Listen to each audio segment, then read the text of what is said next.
Bureau. And it's Friday, so it's our Talk to a Farmer Friday. Actually, I'm talking to a professor and a dean of the College of Ag and Life Sciences here at the University of Arizona. In fact, I want to give you the full title so we know exactly who we're talking to. And for those of us that are joining live, you will know who I'm visiting with. But Shane Burgess is a vice president for the Division of Agriculture, Life and Veterinary Sciences, and Cooperative Extension. And he's also the Charles Sander Dean of the College of Agriculture, Life and Environmental Sciences at the University of Arizona. I might have said that a little bit incorrect at the very beginning. I think you got it right. I got it right. Thank you. And I also wanted to highlight, you're kind of representing, not kind of, you are representing the division that basically is about $320 million worth of the land grant university here at the University of Arizona. You're with 3,800 students and 1,250 employees. So my goodness, you've got a lot on your plate, Dean Burgess. And so that's the number of students you mentioned. That's our undergrads. Okay. That are majors, and then we have about the same number again who are people doing minors, separate people doing minors, which is important because many of the degrees, the other disciplines are, there's more and more interest in the things we do, and then we touch there's even more interest in that. So we touch we touch a total of about 11,000 people. Really? So we're at 3,000 people, majors and minors, and we touch another 4,000. With people just doing a course or two through the college that is interesting to them, especially on the gen ed side. Mm-hmm. And then we also have now around about, I've lost track now, but around about 300, maybe 400 students getting degrees in China and Kazakhstan. Wow. From this college. And since you've been here, which I now think has been 12 years, one fun little tidbit that I like to share with our audience is 12 years ago I interviewed you. Mm-hmm. And great interview when you were first hired, so you could be introduced to the entire ag community. Had a great conversation. I put it in as the lead feature. It was a conversation feature. And after we got done and I did a follow-up conversation with it, you made the comment, Julie, you really ought to do this on a regular basis because there's a lot of fascinating voices in agriculture. And so I did that, and to this day, I still have those conversation articles. And I got away with not being interviewed by you for 12 years by interviewing other people. Yes, exactly. But I really appreciated your inputs and insight on that. But 12 years now here at the College of Ag, a lot of change, and you've seen that growth, right? Do you recall how many students you had in the program when you first started 12 years ago? So we were about half the number of majors we are now. Mm-hmm. We had no online program at all, no online presence. And right now we have the largest online presence of any college with the largest degree. Oh, okay. We weren't delivering degrees in other countries, and now we're delivering in China and Kazakhstan, a very strategic partner, which has a long strategic history with Arizona. We're actually 13 miles from the Russian border. Really? And right up near Siberia. With a student With the students getting their University of Arizona degree, their degree from this college. It's not a degree we offer in this state. We may bring it back. We do offer it now, actually. We did bring it back. Sorry, I'm losing track of we just did it just recently. It's a degree called Applied Biotechnology, which we started in Kazakhstan and are bringing back here. Amazing. Mm-hmm. So cool. Well, let's talk about the future. Mm-hmm. We've done this. You will be 9 of the 9 guests that I've interviewed for the future of Arizona agriculture. Mm-hmm. We're now in 2024. Right. Well into this, I don't know if we can call this the new century anymore because it's 2024. But if you have your crystal ball that you're focusing at, and you've kind of got a bird's eye view, what do you see as the future of Arizona agriculture? Well, if we're not looking out from our seats here, me and the people who work in this enterprise for the future of Arizona's natural resource use, if we're not looking out 10 years, then we're not doing our job. Because that's our job, right? Because if we take a student in today, we'll be halfway through the next decade before they come out. That's true. So, 40% the way through. And then, they'll get a job. So we'll be closer to halfway through. So we can't be teaching for what we need today. We need to be teaching for what we need tomorrow. But the really, really good thing about where we work and where we teach from is we're the state's land grant university. And so the really good thing about that is the history and heritage can tell us where we need to go, because the way these universities were founded, they've been right every decade. So all we need to do is to work out, let's take the land grant missions and work out what they need to do for the next 10 years. And then at the end of that 10-year period, make sure we've got a platform from which to jump to the next 10. So I don't have, my crystal ball doesn't have to be that good for 20 years out, but it has to actually be pretty good for 10 years out. And so where are the jobs going to be and how are the jobs going to be? And because that's the moral act, the first part of the land grant university is about educating people to get jobs that are going to be in the economy. But more than that, the land grants were put together to drive the economy forward through entrepreneurism. And so that was really important. And so how are we looking at our natural resources as an entrepreneurial base, which is what Arizona's been doing. Right. And remember, this was the first college in the whole of Arizona, not just the University of Arizona. Right. And you have also dubbed, and I always give you credit for this, you've dubbed Arizona the nutrition state. Mm-hmm. So we're doing some pretty serious things with our agriculture. Pausing real quickly just to say that if you're joined us live as I'm interviewing Dean Burgess, feel free to post a comment and we may try to answer it. How's it going? Does it look good, Joel? Good. So my next question then is, to your point, we definitely have to look out 10 years.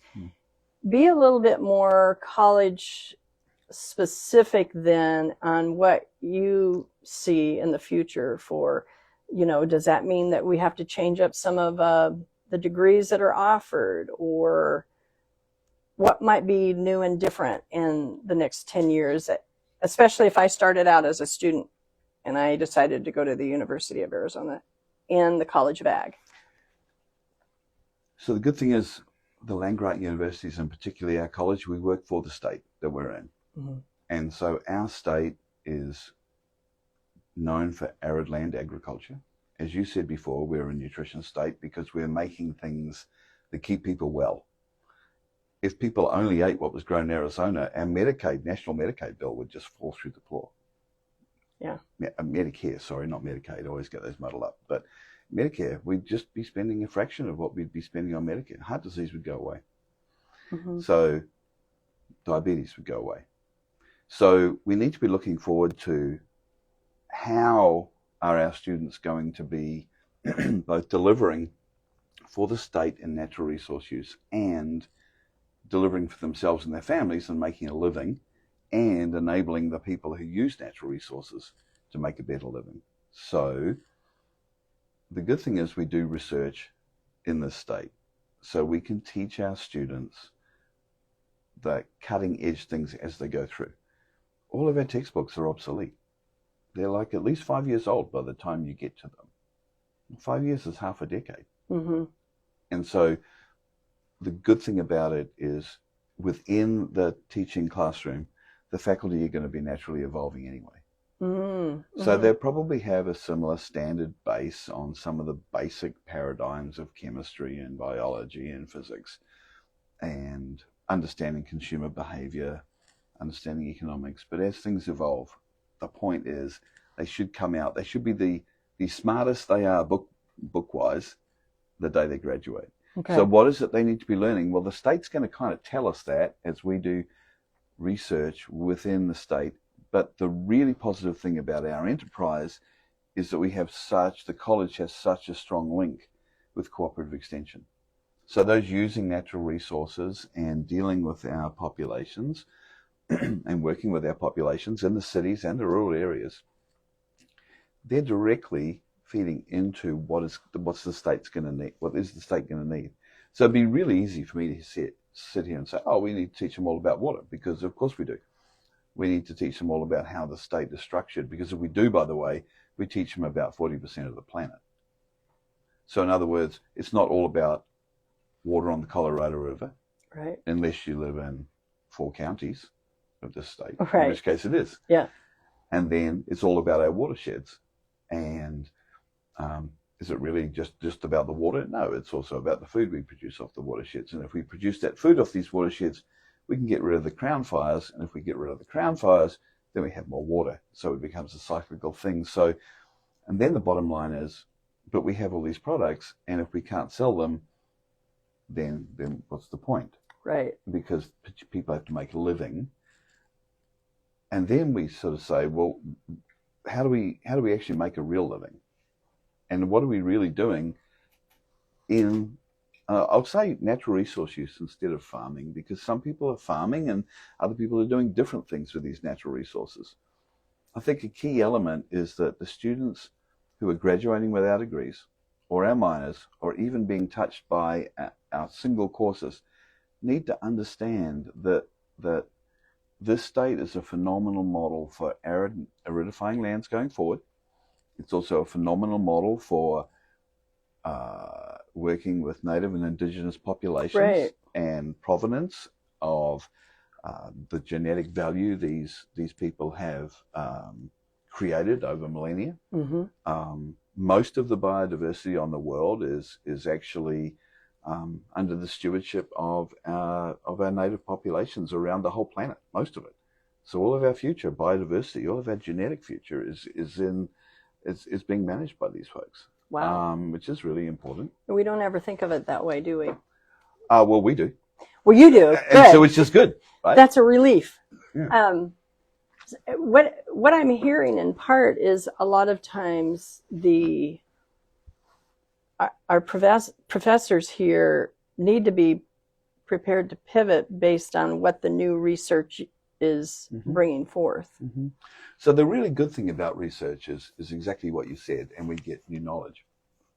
The other really, really exciting thing about research is that in any given time, 90% of it's wrong. And the really bad thing is we don't know which 90%. Uh-oh. Yeah, that's a good thing, right? That's how science works. Yeah. If we look at rangeland management and we look at how mesquite works on the rangeland, it's the way we understand mesquite working today is very, very different to how we understood, or science understood, mesquite working 30 years ago.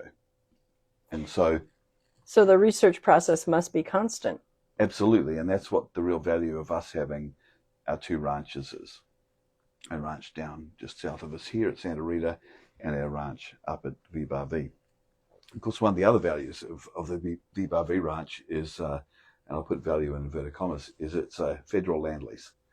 And so our students get the pleasure and privilege of understanding how the federal government works or doesn't work through our ability or inability to actually do anything on that place. So it's a frustration, but that's also a learning experience. It also keeps us, by understanding that, it's one way we keep humble and connected with the people who are actually trying to do the work out there.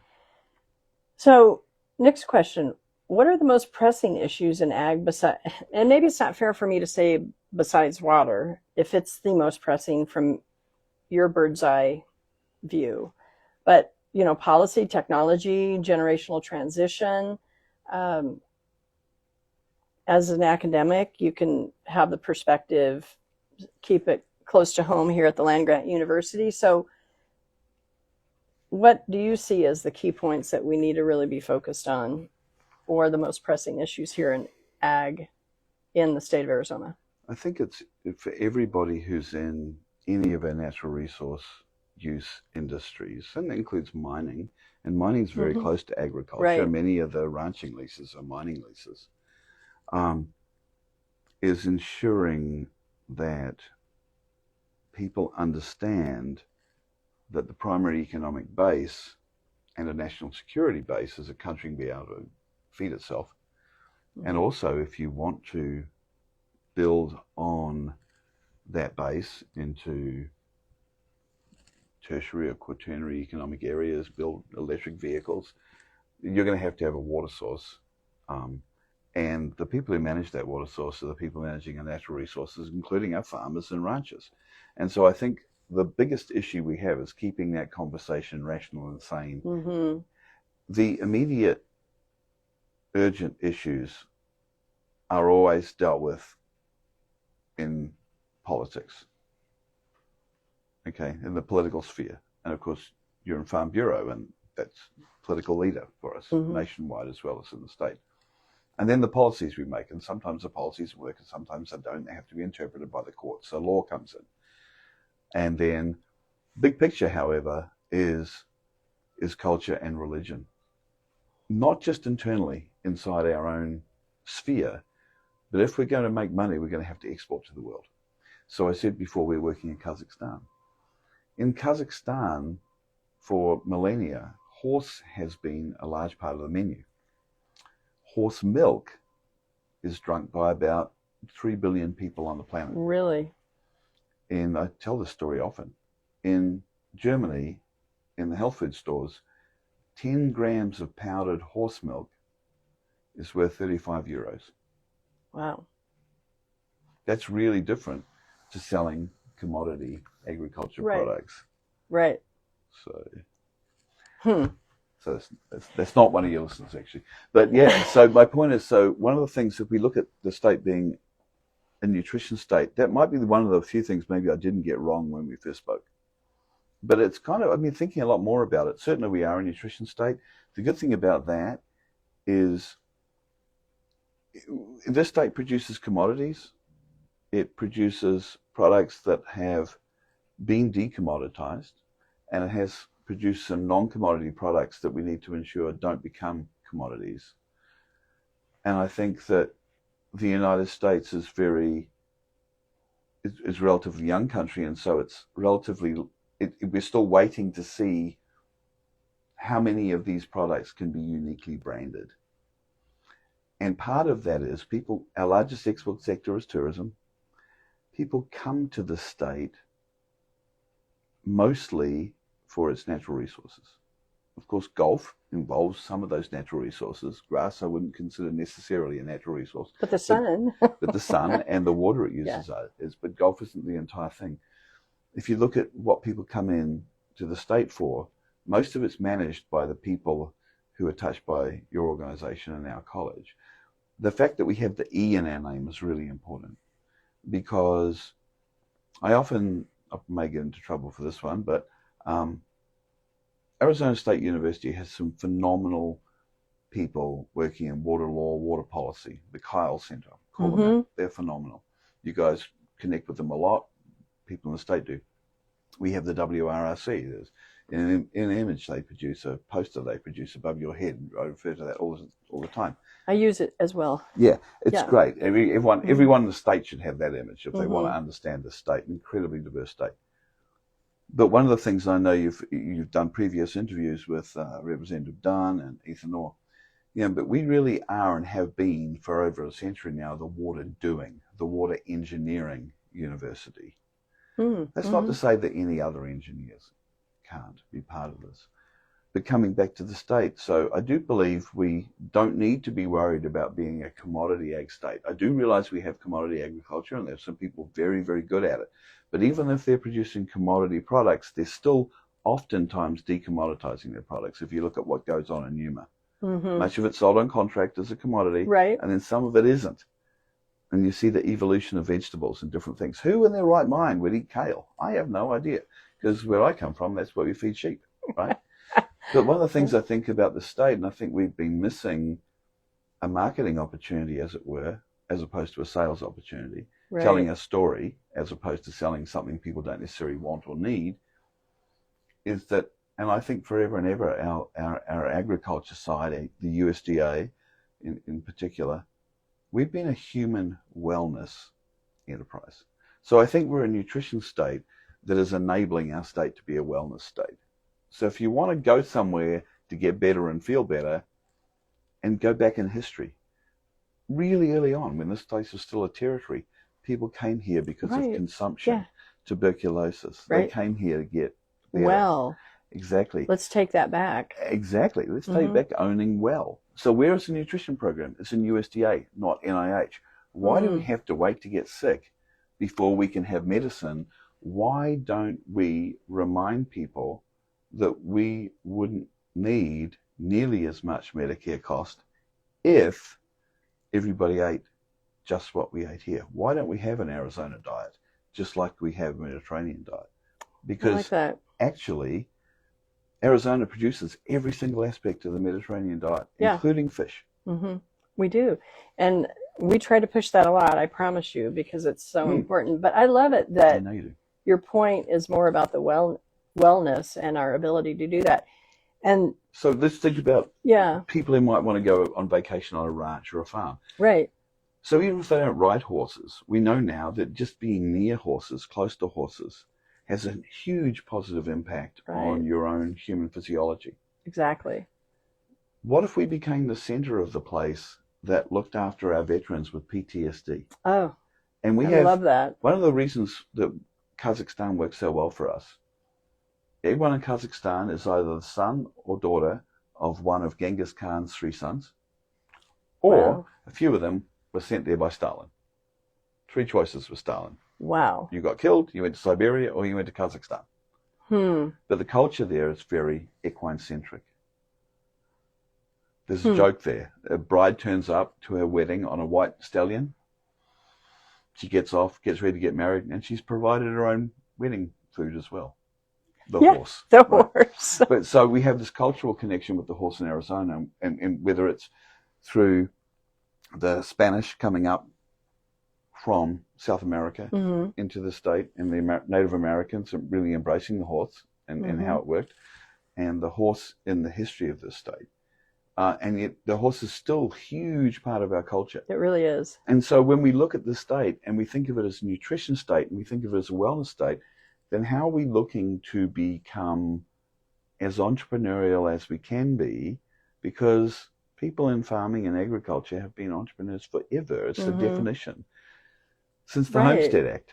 The Homestead Act was one big huge. Here, have a bunch of land and have at it. Yeah, it's some of the most amazing business professionals I've ever met come out of agriculture. So I want to flesh 2 things out that I'm hearing in that. Are you saying that in some of our agriculture, maybe we can create specialty products that people will immediately know came from Arizona? Could be. And then the other thing that you kind of made... Or it could be we just tap into a specialty market already. There you go.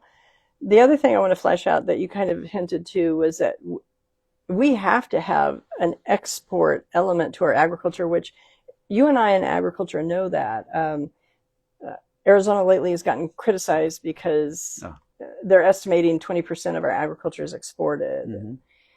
Well, markets demand it, and we grow it so well, and we've been doing that since the 1970s. You kind of highlighted a point real quickly that export component of agriculture is really critical. So I grew up in a country that exports 99.99% of its agricultural production. Okay. Okay, so, and then when that country relied only on agriculture, and then its one customer went and joined the European Commission in 1972, went to a huge tailspin, and a third of farmers went broke. Oh, wow. And so then, guess what? The second natural resource industry popped up, and that was tourism. So they got a little bit lucky. Well, they got a little bit entrepreneurial. Yeah. So now Japanese tourists are running around looking at sheepdog shows and all the rest of it too. So if we come back to us and what we do here, if we look at the wine industry in Arizona, it's fascinating because it has a very unique terroir. It has... And good wine. Exactly. And people have no clue, except if you live in the town of Bordeaux in France. And then you know really well. Why? Because it's just about impossible to buy Arizona wine retail. Right. You just about can't get it. Why? There's not that much of it. Since I've been here 12 years, Arizona wine has valued more than 4-fold. So when we're exporting a product, people often talk about exporting water. If you're exporting a lucid vehicle, you're exporting water. You're exporting water all the time in some way or other. The question is, how many dollars are you making with that water? Tax dollars. How many schools are you supporting? Most of Arizona's land is publicly owned. How are we supposed to support our schools? Yeah. It's not like we're in the East, right, where all the land is owned privately, and that's how the schools are funded, right? Right. And so But if we look at the water we have and we ask, how many jobs are we creating with that water? Yeah. What sort of a solid base are we creating so that we can attract policy, and politics can then come in on top and attract these companies? People, it's about 1% of the population who's primarily growing our food, right? It's not 1% of the population that's involved in food. Food is the biggest resale sector on the planet. Yeah. Food is the only retail product we use up every single day. And so we have an opportunity. If we look at, I have this amazing faculty member currently who is always coming up with these incredible ideas around human wellness. Now, we have Andy Weil on this campus, integrated medicine. And that's great. Medicine, by definition, is something you take when you're sick to make you better. But what about all the things that we take to keep us well? And guess who's known about that forever, millennia? It's our mothers and our grandmothers. Yeah. And so medicine, human medicine, veterinary medicine started with the Romans, with horses, veterans. That's why they're called veterinarians. The veterans, the very best veterans in the Roman legions got to become veterinarians. Okay. So since the Roman legions were hanging out, many of them, if you survived in battle, you retired, except a very few were kept to look after the most valuable asset, their horses. Fast forward, there's veterinarians operating already, 1750-ish. Medicine starts, human medicine starts. Before that, we had apothecaries, and surgery starts a little bit later because the barber surgeons were hanging out doing their thing, pulling teeth and chopping off limbs. And then these things come together. But before that, it was mothers and grandmothers who got all the herbs and said, hey, there's willow bark. If you chew on that, your tooth will hurt less. Yeah. That was the forerunner of aspirin. So all of our pharmaceuticals have come from natural resources. That's amazing. And so when we come back to this, it turns out that almost all of our balsamic vinegar is not actually balsamic vinegar, not in the real true sense. There is one state in the union that makes this stuff. You have to ferment it for, I don't know, brew it, whatever the right word is. You have to process it age it for 12 years or something. There's one state in the union that does, and that's New Mexico. But with our very unique wine, we might be able. This stuff is worth more than gold. There is an oil in date seeds in this state that's used for women's cosmetics. Yeah. There's no price cap on women's cosmetics. Oh, I know. Don't I know? Yeah. It sells for more than rare earth metals. So there's a lot of potential in our agriculture in Arizona, is what, to me, so much of this is boiling down to. So in your role, having the perspective of that bird's eye view on our state's agriculture and what you've been looking at, it's evident in what you've just been explaining to me in the last half hour. What would you tell all stakeholders, maybe, our organization, Arizona Farm Bureau, what we need to be paying attention to, our delegate body that's so keen on producing some really effective policy? What would you tell all stakeholders in the industry to do to prepare for the future? So I'm not saying this just because you're the one talking to me right now. Since being in the state, the first thing that hit me in the state about Arizona Farm Bureau was, it was obvious how diverse the state was, because the first 2 weeks I spent driving around here and getting to learn about it. The very first, it was actually the same meeting that we first spoke. Oh, sure. Yeah. I was sitting there thinking, I came from Mississippi, where there's basically, one real crop, and a few big crops, catfish, chickens, and a few other things. Yeah. But it was like, how on earth do these people come to some kind of agreement to go to the national conference of what Arizona is going to say? Right, it was amazing. So one of the things that I've noticed over the last decade is that many of the innovative things we've done, creating the first public veterinary school, the need, the big questions have come from the outside in. We are building 3 very state-of-the-art, unique facilities for animal production. We're renovating what people colloquially call the meat lab, but it's going to have other food products in there as well. that need became very obvious, and the solution needs to come from us because we can build stuff. But the questions, the inspiration is coming from the outside in. Mm-hmm. Why do we need a vet school? And that was a heavy lift early on just to even get the momentum within the state. And then it became a huge lift nationally. It was a huge fight. People didn't want us to have a vet school, especially one that graduated people in 3 years instead of 4. That was a big deal. I kind of remember that. Yeah, I remember too. It was not easy. That was tough. That was 5 years of really hard. And then now we're having our enclosed animal feedlot, 96 animals. Why? There's a few reasons. One, we had a feedlot that was obsolete, needed replacing. It was an environmental problem. And then the regent sold the land, so we needed to do something. That's thing one. Thing two is that the only non-enclosed animal agriculture right now is cattle agriculture. All other animals are in enclosed spaces with state-of-the-art air conditioning, by the way. Way better than this building. Getting rid of ammonia and the other volatiles that we need. So we needed state-of-the-art. What I was actually doing, it was actually in the middle of COVID. It was freezing cold. I was standing just next door in the kitchen. And I was on the phone to Phil Bashaw, your executive director. And he was talking to me about the need for us to have better facilities and I said, what's one of your biggest problems? And he said, we've got to have a political solution around methane and people understanding methane. Mm-hmm. And I said, well, actually, I think we don't even have the science for methane on the rangelands. It's completely different methane on rangelands to feedlots. Than to feedlots. So we think of like, a lot of people in the state look to, say, Nebraska or Texas. Well, Texas is pretty brutal. They have enormous amounts of oil wealth and they just buy whatever they want. And we have to be relevant to us. Well, again, we're mostly a watershed state.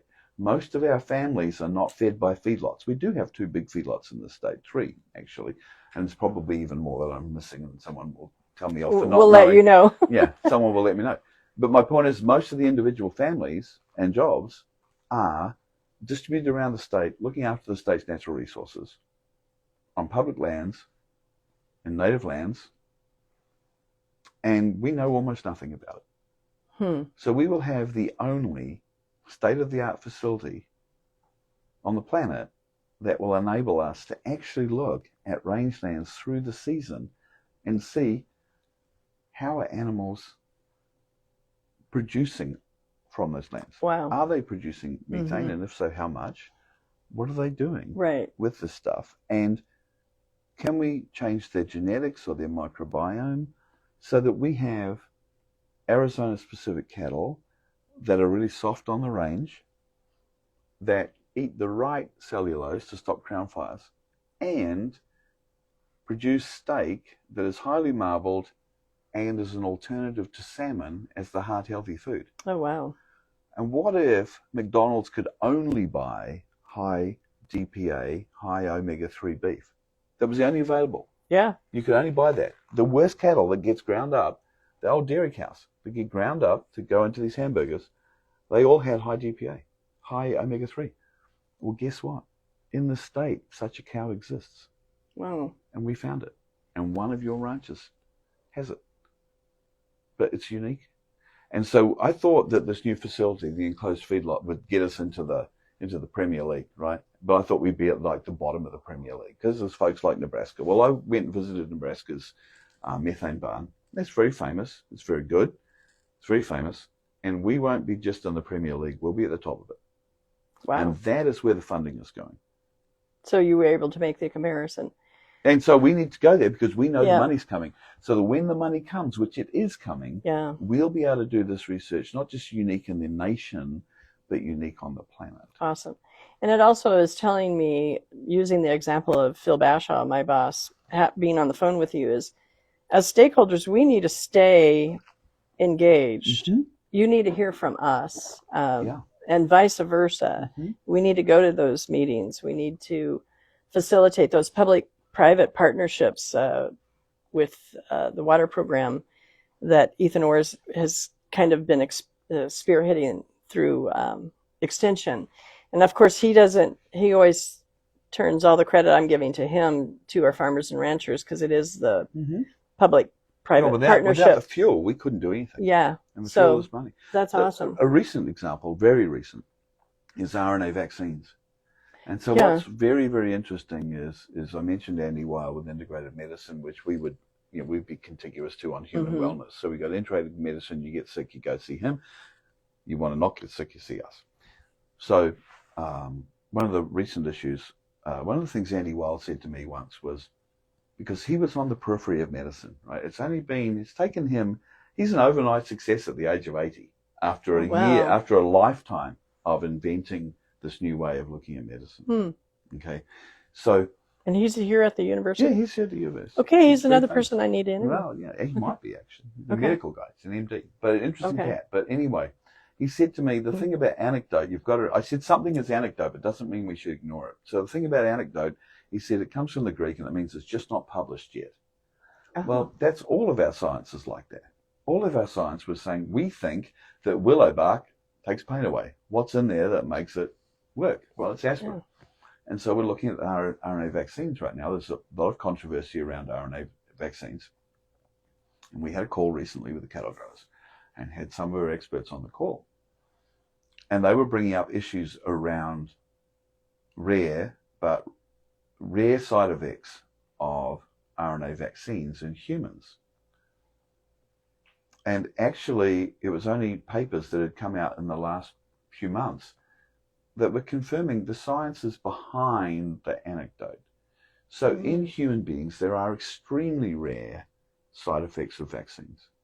They're incredibly rare. They're way rarer than the side effects of COVID itself in humans with the RNA vaccines. And then, so why aren't we seeing them in animals? Well, we were using RNA vaccines in pigs only, but pigs only live 6 months. Okay, human beings, if we're lucky, 40, 50, 60 years. And so we have a lifetime of our bodies getting inflamed, of our immune system getting kicked into gear. So that you get some more inflammation in the form of a vaccine. By the way, it could be any vaccine, it doesn't have to be an RNA vaccine. It's the adjuvant, not the RNA, that causes this. And lo and behold, we get an autoimmune flare and we get ME/CFS, or what we now call long COVID, or long COVID symptoms from a vaccine. But the point is, these anecdotal things, we can test them from science. So whether it's, and that's we have to listen to people when they've got concerns about things and then look at the science. Equally, we see that our ranchers and our farmers are very, very scientifically astute, but they have to be equally excellent engineers, and they have to be excellent business people.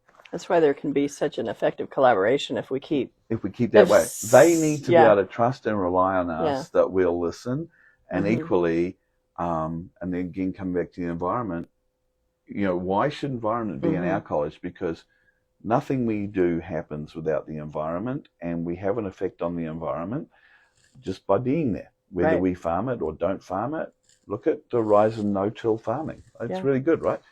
Saves diesel. Why would I spend money on diesel I don't need to? Saves farm implements. I don't need to spend all this money on a farm machine where I can use a different one, etc. Drones, whatever we want to use. It's just technology. It's just technology.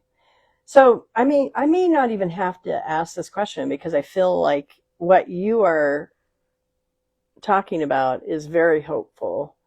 But I still want to ask it, how hopeful are you about agriculture in the state of Arizona? Really hopeful, because I'm not planning on going anywhere. Awesome. And so the thing is, if we don't have the people doing what I've seen them do in the last 10 years, and what I know from history they've done since before Europeans were here, when the Europeans came, they did by inventing a wine industry here in the 1500s. Wow. Only time we didn't have a wine industry here was Prohibition. Yeah. And then we had different alcohol industry here of agave, right? Yeah. Just south of where we're sitting right now. Right. Over and over and over and over again, Arizonans have produced solutions to provide food, fuel, fiber of our natural environment. Look at Waiuli, the crop Waiuli. Okay, it's a crop. It relies on nothing but natural irrigation, the monsoon. And let's say we have a dry year. So what? You harvest it and the roots are in the ground. So what's it doing? It's stopping dust storms. Yeah. Let's look at the carbon markets. We have certain forward-thinking ranchers demanding we get with the game with the carbon markets, and we have to. We really have to. We have to get there because they're already there, and there are real carbon markets in Chicago, in New York, in London, in Germany, in Hong Kong, Shanghai. The carbon markets exist, and so why is making carbon any different to making beef, right, muscle tissue? Why is and now you can do the same. You can do both of them at the same time, basically. Well, yeah, but and haven't we always, right? Like anything but the squeal. Yeah. So what's the value? The question is, how do we ensure the value isn't at a different part of the chain getting to the consumer? The really interesting thing now is the consumer is really interested and excited and wants to know. They're fully engaged. I landed in Sky Harbor a couple of years back, and I'm getting off an airplane, and there's all these photos of these ranches that I know, and people want to know. You know, they want to go to Sedona and get their local steak, which is absolutely incredible because one, everything's better on vacation. Two, it's good anyway. And then they want to have their local steak shipped in from Phoenix Sky Harbor Airport, right? Because it's grass-fed and grass-finished. And grass here is a little bit of an interesting term when you look at the rangelands. But my point is, there's no reason we can't have the genetics and the focus for every single rancher to do what they really want to do, which is whatever they want to do. And they want to take the risk. So let's have a system. We need to be building a system to enable commodities, decommoditize some of those, and to protect the things that are not commodities and protect them from becoming commodities. And let's say we don't need to produce all of the world's balsamic vinegar, but if we're going to be growing grapes in non-AMAs or wherever, and we aren't growing very many of them, and our wine is valuing, well, if our wine is valuing, just imagine if we were only the second place in North America that makes genuine, super high value. And just imagine that 1 million pounds of great date pits down the road in Yuma. That we were extracting all the oils and things for foods and things, except for that really valuable one that goes into women's cosmetics. And but like you said, has no limit on its ceiling. There's on the plate. Price cap on it. Price cap. Yeah. That's amazing. And let's say that Yuma becomes not just the leafy green food processing capital, but it's already doing. It's processing eggs for the California market. Why? It's right next to California and Mexico. So I only have a couple more minutes because I know you have to get back to all your other stuff. Final, it's the water question. Do you see a positive way forward? Yeah, absolutely. Okay. Because it's really fascinating if you compare. There's two places on the planet that I'm familiar with that have done a really incredible job dealing with their water issues incrementally. Israel and Arizona. Yeah. And so both about 12 hours apart. So the sun's never setting on these two places that can really deal well with water. Good point. Never thought of that way. So, and then food from arid lands feeds 60% of the population. Wow. And so, Israel's sitting on an ocean. Okay. They know that food and feeding themselves is a strategic imperative. They know that. The founding fathers of the United States knew that. People who founded New Zealand knew that. I mean, the Europeans who founded farming in New Zealand, the Maori knew that too, by the way. They were huge agriculturalists. They still are. So Native Americans, huge agriculturalists. Every single successful civilization has always had a sustained and sustainable agriculture system. I think Arizona is absolutely going to find its way. Because remember that most of our water doesn't come from the Colorado. Right. Yeah. So what if we have more water going to Phoenix and Tucson and Pima County, not from the Colorado. And then the water that's in the Colorado River, along the entire length of the Colorado River, the place that makes the most money, the most jobs, the most food, the most value from an acre foot of water in the entire length of the Colorado River is Yuma. Yep, Yuma. Yeah. And if it wasn't for Yuma, then Americans and Canadians couldn't eat anything green between November and April. And how unwell would they be? How sick would they be?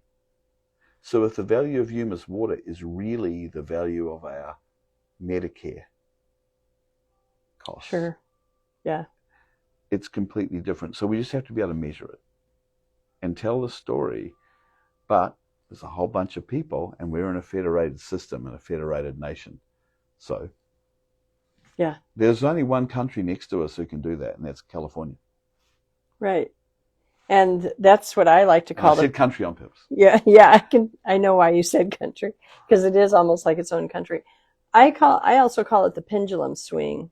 So I think you're absolutely right. Yeah, in the winter it's Yuma, in the summer it's going to be California. And don't forget, Salinas and Yuma are an axis, and we have a big footprint in Salinas. We are the go-to university for the largest leafy green producers in Salinas.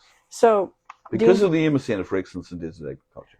Wow. Which was a creation of the last decade. So you and I have talked a lot over the years. Mm. Every time I visit with you, I always have a lot of oh wows.